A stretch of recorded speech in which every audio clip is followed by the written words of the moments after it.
me forever on fire. ಇನ್ನು ಮೈಸೂರಿನಲ್ಲಿ ಮಹಿಷ ದಸರಾಗೆ ಅವಕಾಶ ಸಿಗುತ್ತೆ ಅನ್ನುವಂತಹ ಒಂದು ನಿರೀಕ್ಷೆಯಲ್ಲಿ ಇದ್ರು. ಆದರೆ ಮೈಸೂರಿನಲ್ಲಿ ಮತ್ತೆ ವಿವಾದವನ್ನ ಮಾಜಿ ಮೇಯರ್ ಹುಟ್ಟು ಹಾಕಿದ್ದಾರೆ. ಅದ್ದೂರಿಯಾಗಿ ಮಹಿಷ ದಸರಾ ಆಚರಣೆ ಮಾಡೋದಕ್ಕೆ ಕಾರ್ಯಕ್ರಮಕ್ಕೆ ನಮಗೆ ಅವಕಾಶ ಕೊಟ್ಟಿಲ್ಲ. ಇದು ಇವತ್ತಿನ ಸರ್ಕಾರ ನಮ್ಮ ಸಮುದಾಯಕ್ಕೆ ಮಾಡಿದಂತಹ ದ್ರೋಹ. ಕಾರ್ಯಕ್ರಮದಲ್ಲಿ ಮಾಜಿ ಮೇಯರ್ ಪುರುಷೋತ್ತಮ್ ಅವರು ಹೇಳಿಕೆ ಕೊಟ್ಟಿದ್ದಾರೆ. ಕಾರ್ಯಕ್ರಮ ನಡೀತು. ಕಾರ್ಯಕ್ರಮದಲ್ಲಿ ಮಾಜಿ ಮೇಯರ್ ಪುರುಷೋತ್ತಮ್ ಅವರು ಭಾಗಿಯಾಗಿದ್ದರು. ಈ ಸರ್ಕಾರ ಕಾರ್ಯಕ್ರಮಕ್ಕೆ, ಅದ್ದೂರಿಯಾದ ಕಾರ್ಯಕ್ರಮಕ್ಕೆ ಅವಕಾಶ ಮಾಡಿಕೊಡುತ್ತೆ ಅಂತ ಅಂದುಕೊಂಡಿದ್ವಿ, ಆದರೆ ಅವಕಾಶ ಮಾಡಿಕೊಟ್ಟಿಲ್ಲ. ಮೈಸೂರು ಜಿಲ್ಲಾಡಳಿತಕ್ಕೆ ನಾನು ಸವಾಲು ಹಾಕ್ತೀನಿ. ನೀವು ಅದು ಹೇಗೆ ದಸರಾ ಉದ್ಘಾಟನೆ ಮಾಡ್ತೀರಿ ನಾನು ಕೂಡ ನೋಡ್ತೀನಿ. ನನ್ನ ಪ್ರಾಣ ಹೋದರೂ ಪರವಾಗಿಲ್ಲ, ಉದ್ಘಾಟನೆಗೆ ಅಡ್ಡಿಪಡಿಸ್ತೀವಿ. ಮೈಸೂರು ದಸರಾ ಉದ್ಘಾಟನೆಗೆ ಅಡ್ಡಿಪಡಿಸ್ತೀವಿ ಅಂತ ಮಾಜಿ ಮೇಯರ್ ಎಚ್ಚರಿಕೆ ಕೊಟ್ಟಿದ್ದಾರೆ. ದಸರಾ ಆಚರಣೆಯನ್ನ ತಡಿತೀವಿ ಅಂತ ಪುರುಷೋತ್ತಮ್ ಹೇಳಿಕೆ ಕೊಟ್ಟಿದ್ದಾರೆ.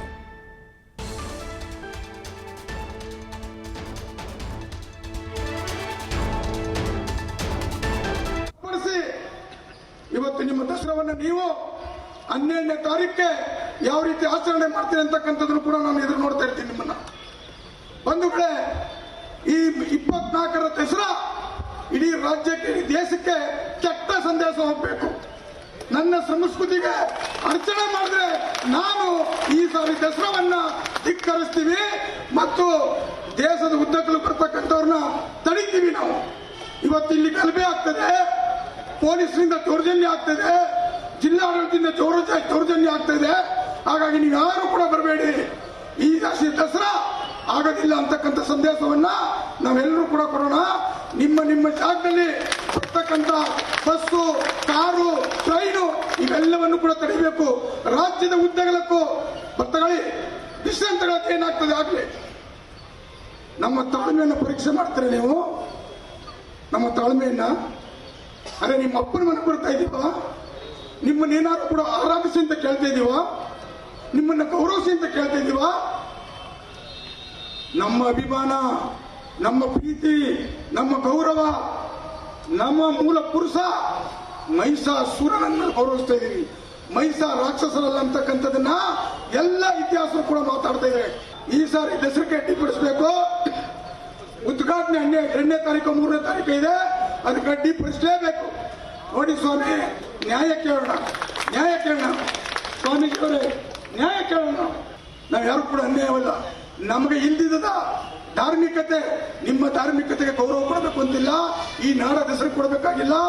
ಒಂದನ್ನ ಹೇಳ್ತಾ ಇದ್ದೀನಿ, 12ನೇ ತಾರೀಕಿಗೆ ಈ ದೇಶದ ಮಹಾನ್ ಚಕ್ರವರ್ತಿ ಅಶೋಕ ಮಹಾರಾಜರ ಭಾವಚಿತ್ರ ಹಿಡಿದು ಅಶೋಕಪುರಂ ಅಂಬೇಡ್ಕರ್ ಪಾರ್ಕ್ ನಿಂದ ನಾನು ಟೌನ್ಗೆ ಮೆರವಣಿಗೆ ತರ್ತೀನಿ.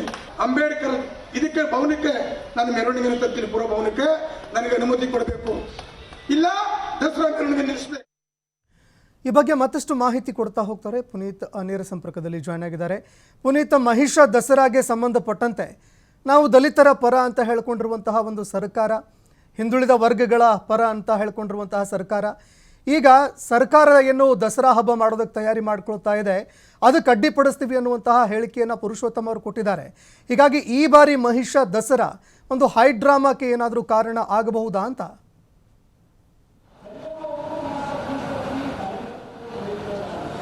ಸಂತೋಷ್, ಈಗಾಗಲೇ ಮೈಸೂರು ದಸರಾ ಸಂದರ್ಭದಲ್ಲಿ ಪ್ರತಿ ಬಾರಿಯೂ ಕೂಡ ಈ ಒಂದು ಮಹಿಷಾ ದಸರಾ ಸಮಿತಿ ಏನಿದೆ ಮಹಿಷನನ್ನ ಆರಾಧನೆ ಮಾಡತಕ್ಕಂಥ ಕೆಲಸವನ್ನು ಮಾಡುತ್ತೆ. ಈ ವರ್ಷವೂ ಕೂಡ ಮಹಿಷ ಮಂಡಲೋತ್ಸವ ಅನ್ನುವಂತಹ ಕಾರ್ಯಕ್ರಮವನ್ನು ಆಯೋಜನೆ ಮಾಡುವ ಮುಖಾಂತರ ನಮ್ಮ ಮೂಲ ಪುರುಷ ಅಂತ ಹೇಳಿ ಮೂಲ ನಿವಾಸಿಗಳು ಆರಾಧನೆಯನ್ನ ಮಾಡ್ತಾ ಇದ್ದಾರೆ. ಇನ್ನು ಪ್ರಮುಖವಾಗಿ ಈ ಒಂದು ಕಾರ್ಯಕ್ರಮದಲ್ಲಿ ಚಾಮುಂಡಿ ಬೆಟ್ಟದಲ್ಲಿರುವಂತಹ ಮಹಿಷಾಸುರನ ಪ್ರತಿಮೆ ಏನಿದೆ, ಈ ಒಂದು ಪ್ರತಿಮೆಗೆ ಆರಾಧನೆಯನ್ನ ಮಾಡುವ ಸಲುವಾಗಿ ಪುಷ್ಪಾರ್ಚನೆಯನ್ನ ಮಾಡಲಿಕ್ಕೆ ಅವಕಾಶವನ್ನ ಮಾಡಿಕೊಡ್ಬೇಕು ಅಂತ ಹೇಳಿ ಒಂದಷ್ಟು ಆರಾಧಕರು ಕೇಳ್ಕೊಂಡಿರ್ತಾರೆ. ಆದರೆ ಅವರಿಗೆ ಅವಕಾಶವನ್ನ ಕೊಡ್ತಕ್ಕಂಥ ಕೆಲಸವನ್ನ ಮಾಡಲಿಲ್ಲ. ಇದರಿಂದಾಗಿ ಆಕ್ರೋಶಗೊಂಡಿರತಕ್ಕಂಥ ಆರಾಧಕರೇನಿದ್ದಾರೆ ಇವರು ಈ ಒಂದು ಸರ್ಕಾರದ ವಿರುದ್ಧ ತಮ್ಮ ಅಸಮಾಧಾನವನ್ನು ಕೂಡ ವ್ಯಕ್ತಪಡಿಸ್ತಾರೆ. ಯಾಕೆಂತ ಹೇಳಿದ್ರೆ, ನಮ್ಮಿಂದಲೇ ಈ ಒಂದು ಸರ್ಕಾರ ಅಧಿಕಾರಕ್ಕೆ ಬಂದಿದೆ, ಈ ಒಂದು ಸರ್ಕಾರ ಅಧಿಕಾರಕ್ಕೆ ಬರಲಿಕ್ಕೆ ಯಾವ ಸಮುದಾಯ ಬೆನ್ನೆಲುಬಾಗಿ ನಿಂತಿತ್ತು ಅನ್ನೋದನ್ನ ನೆನಪಿಸಿಕೊಳ್ಳುವಂತಹ ಕೆಲಸವನ್ನು ಕೂಡ ಈ ಸರ್ಕಾರ ಮಾಡ್ತಾ ಇಲ್ಲ.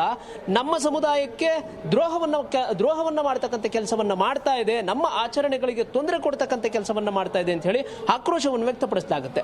ಸೀಮಿತವಾಗಿ ಮೈಸೂರಿನ ಟೌನ್ ಹಾಲ್ ಆವರಣದಲ್ಲಿ ಮಾತ್ರ ಮಹಿಷಾಸುರನನ್ನ ಆರಾಧನೆ ಮಾಡಲಿಕ್ಕೆ ಅವಕಾಶವನ್ನ ಮಾಡಿಕೊಟ್ಟಿದ್ದಾರೆ ಹೊರತು ಚಾಮುಂಡಿ ಬೆಟ್ಟದಲ್ಲಿ ಪ್ರತಿಮೆಗೆ ಪುಷ್ಪಾರ್ಚನೆಯನ್ನ ಮಾಡ್ಲಿಕ್ಕಾಗ್ಲಿ ಅಥವಾ ಅವರ ಆಚರಣೆಗಳೇನಿರ್ತಾವೋ ಆ ಒಂದು ಆಚರಣೆಗೆ ಅಡಚಣೆಯನ್ನುಂಟು ಮಾಡತಕ್ಕಂಥ ನಿಷೇಧವನ್ನ ಮಾಡತಕ್ಕಂಥ ಕೆಲಸವನ್ನು ಮಾಡಿದ್ದಾರೆ. ಹೀಗಾಗಿ ನಮಗೆ ಬಹಳಷ್ಟು ನೋವಾಗಿದೆ ಅನ್ನೋ ಮಾತುಗಳನ್ನು ಹೇಳೋದ್ರ ಜೊತೆಗೆ ಈ ಒಂದು ದಸರಾ ಕಾರ್ಯಕ್ರಮ ಏನಿರುತ್ತೆ ಆ ಒಂದು ದಸರಾ ಕಾರ್ಯಕ್ರಮವನ್ನ ಯಾವ ರೀತಿ ಆಚರಣೆ ಮಾಡ್ತೀರಿ, ನಾವು ನಮ್ಮ ಮೂಲ ಪುರುಷನಿಗೆ ಗೌರವವನ್ನ ಕೊಡ್ಲಿಕ್ಕೆ ಅವಕಾಶವನ್ನ ಕೊಡದೇ ಇರುವಂತಹ ಜಿಲ್ಲಾಡಳಿತ ಇರಬಹುದು, ಸರ್ಕಾರ ಇರಬಹುದು, ಈ ಸರ್ಕಾರಕ್ಕೆ ನಮ್ಮ ಸಾಮರ್ಥ್ಯ ಏನಿದೆ ಅನ್ನೋದನ್ನು ತೋರಿಸ್ಪಡಿಸಬೇಕು ಅಂತ ಹೇಳಿದ್ರೆ ನಾವು ಮೂಲ ನಿವಾಸಿಗಳಾರೂ ಕೂಡ ಈ ಒಂದು ದಸರಾ ಕಾರ್ಯಕ್ರಮಕ್ಕೆ ಭಾಗಿಯಾಗ್ತಕ್ಕಂಥ ಕೆಲಸ ಆಗಬಾರದು.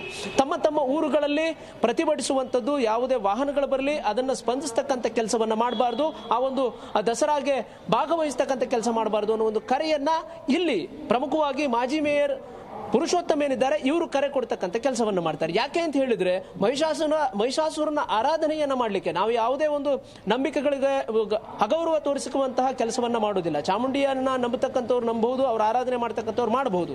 ಆದರೆ ನಮ್ಮ ಪುರುಷನನ್ನ ಆರಾಧನೆ ಮಾಡಲಿಕ್ಕೆ ಅವಕಾಶವನ್ನು ಕೊಡ್ತಾ ಇಲ್ಲ.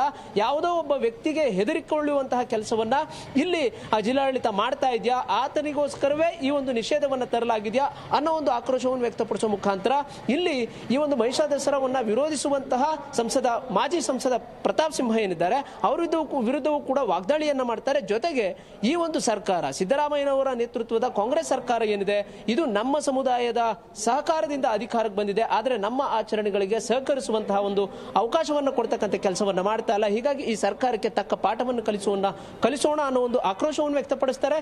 ಜೊತೆಗೆ ಈ ಒಂದು ದಸರಾಗೆ ಅಡ್ಡಿಪಡಿಸ್ತಕ್ಕಂಥ ಕೆಲಸವನ್ನ ನಾವು ಮಾಡ್ತೇವೆ. ಅಂದ್ರೆ ಅಡ್ಡಿಪಡಿಸುವಂತದ್ದು ಅಂತ ಹೇಳಿದ್ರೆ ನಮ್ಮ ಆಚರಣೆಗಳಿಗೆ ಧಕ್ಕೆ ತರತಕ್ಕಂಥ ಕೆಲಸ ಮಾಡ್ತಾ ಇರುವಂತಹ ಈ ಒಂದು ದಸರಾ ಸಂದರ್ಭದಲ್ಲಿ ನಮ್ಮ ಮಹಿಷನ ಆರಾಧನೆಗೆ ತೊಂದರೆ ಕೊಡ್ತಾ ಇರುವಂತಹ ಈ ಒಂದು ಸರ್ಕಾರಕ್ಕೆ ದಸರಾದಲ್ಲಿ ನಾವು ಭಾಗವಹಿಸದಿರುವ ಮುಖಾಂತರ ಈ ಒಂದು ದಸರಾಗೆ ಸಹಕರಿಸುವಂತಹ ಕೆಲಸವನ್ನು ನಾವು ಮಾಡೋದಿಲ್ಲ ಅಂತ ಹೇಳಿ ಈ ಮೂಲಕ ಕರೆ ಕೊಡ್ತಕ್ಕಂಥ ಒಂದು ಕೆಲಸವನ್ನು ಮಾಡ್ತಾರೆ. ಜೊತೆಗೆ ಸವಾಲನ್ನು ಕೂಡ ಎಸೆಯುವ ಮುಖಾಂತರ ಈ ಒಂದು ದಸರಾವನ್ನ ನಮ್ಮನ್ನ ಬಿಟ್ಟು ಹೇಗೆ ಆಚರಣೆ ಮಾಡ್ತೀರಿ, ನಾವು ಅದನ್ನ ಧಿಕ್ಕರಿಸುವಂತಹ ಕೆಲಸವನ್ನ ಮಾಡ್ತೀವಿ ಅಂತ ಹೇಳಿ ಈ ಒಂದು ವೇದಿಕೆಯ ಮುಖಾಂತರ ಸವಾಲನ್ನ ಕೊಡ್ತಕ್ಕಂಥದ್ದು. ಇಲ್ಲಿ ಪ್ರಮುಖವಾಗಿ ಗಮನಿಸತಕ್ಕಂಥದ್ದು ಮೈಸೂರು ಜಿಲ್ಲಾ ಉಸ್ತುವಾರಿ ಸಚಿವ ಎಚ್ ಸಿ ಮಹದೇವಪ್ಪ ಅವರು ಕೂಡ ಹೇಳಿದಂಥದ್ದು ನಿನ್ನೆಯವರೆಗೂ ಕೂಡ ಅವರವರ ಆಚರಣೆಗಳು ಅವರವರಿಗೆ ಬಿಟ್ಟಂತದ್ದು, ಆದ್ರೆ ಮತ್ತೊಬ್ಬರ ನಂಬಿಕೆಗೆ ಅಗೌರವವನ್ನು ತರತಕ್ಕಂಥ ಕೆಲಸ ಮಾತ್ರ ಆಗಬಾರದು ಅಂತ. ಆದ್ರೆ ಈ ಮಾತುಗಳು ಕೇವಲ ಕೊರಳಿನ ಮಾತುಗಳಾಗಿದ್ದಾವೆ ವಿನಃ ಕರುಳಿನ ಮಾತುಗಳಾಗಿಲ್ಲ. ಇಲ್ಲಿ ಕಾನೂನನ್ನ ಪಾಲನೆ ಮಾಡಿ ಸಂವಿಧಾನಾತ್ಮಕವಾಗಿ ನಾವು ಆಚರಣೆ ಮಾಡತಕ್ಕಂಥ ಯಾವುದೇ ಕೆಲಸಗಳು ಆಗ್ತಾ ಇಲ್ಲ. ನಮ್ಮ ಆಚರಣೆಗೆ ಅಡ್ಡಿಪಡಿಸ್ತಕ್ಕಂಥದ್ದು, ನಿಷೇಧವನ್ನ ಇರತಕ್ಕಂಥ ಕೆಲಸವನ್ನ ಮಾಡ್ತಾ ಇದ್ದಾರೆ. ಹೀಗಾಗಿ ನಾವೇ ತಂದಂತಹ ಸರ್ಕಾರಕ್ಕೆ ನಾವು ಮುಂದಿನ ದಿನಗಳಲ್ಲಿ ಪಾಠವನ್ನು ಕಲಿಸ್ತೇವೆ. ಜೊತೆಗೆ ಈ ಒಂದು ದಸರಾವನ್ನ ಧಿಕ್ಕರಿಸುವಂತಹ ಕೆಲಸವನ್ನು ಕೂಡ ಮಾಡ್ತೇವೆ ಅಂತ ಹೇಳಿ ಆಕ್ರೋಶವನ್ನು ವ್ಯಕ್ತಪಡಿಸ್ತಾ ಇದ್ದಾರೆ. ಹೀಗಾಗಿ ಮೈಸೂರು ಭಾಗದಲ್ಲಿ ಬಹಳ ಪ್ರಮುಖವಾಗಿ ಮೈಸೂರು ಜಿಲ್ಲೆಯವರೇ ಆಗಿರತಕ್ಕಂಥದ್ದು ಮುಖ್ಯಮಂತ್ರಿಗಳು. ಹೀಗಾಗಿ ಅವರ ಆಚರಣೆಗೆ ಅವಕಾಶವನ್ನು ಕೊಟ್ಟಿಲ್ಲ ಅಂತ ಹೇಳಿ ಆಕ್ರೋಶವನ್ನು ವ್ಯಕ್ತಪಡಿಸ್ತಾ ಇದ್ದಾರೆ. ಈ ತರದ ಒಂದು ವಾತಾವರಣ ದಸರಾದ ಮೇಲೆ ಎಷ್ಟರ ಮಟ್ಟಿಗೆ ಎಫೆಕ್ಟ್ ಬೀಳುತ್ತೆ ಅನ್ನೋದು ಕೂಡ ಪ್ರಮುಖವಾದಂತಹ ಅಂಶ ಆಗಿರುತ್ತೆ. ಈಗ ಜಿಲ್ಲಾಡಳಿತ ಇದರ ಬಗ್ಗೆ ಯಾವ ರೀತಿ ನಿಗಾವನ್ನು ವಹಿಸುತ್ತೆ, ಇಲ್ಲಿ ಮಹಿಷನ ಆರಾಧನೆಯನ್ನ ಮಾಡಲಿಕ್ಕೆ ಮುಂದಾದಂತಹ ಜನರಿಗೆ ಯಾವ ರೀತಿ ಅವರನ್ನು ವಿಶ್ವಾಸಕ್ಕೆ ತೆಗೆದುಕೊಳ್ಳುವಂತಹ ಒಂದು ಕೆಲಸವನ್ನು ಮಾಡುತ್ತೆ ಅನ್ನೋದನ್ನ ಕಾದ್ ನೋಡಬೇಕಿದೆ. ಸಂತೋಷ್, ಧನ್ಯವಾದಗಳು ಪುನೀತ್ ನಿಮ್ಮೆಲ್ಲ ಮಾಹಿತಿಗೆ.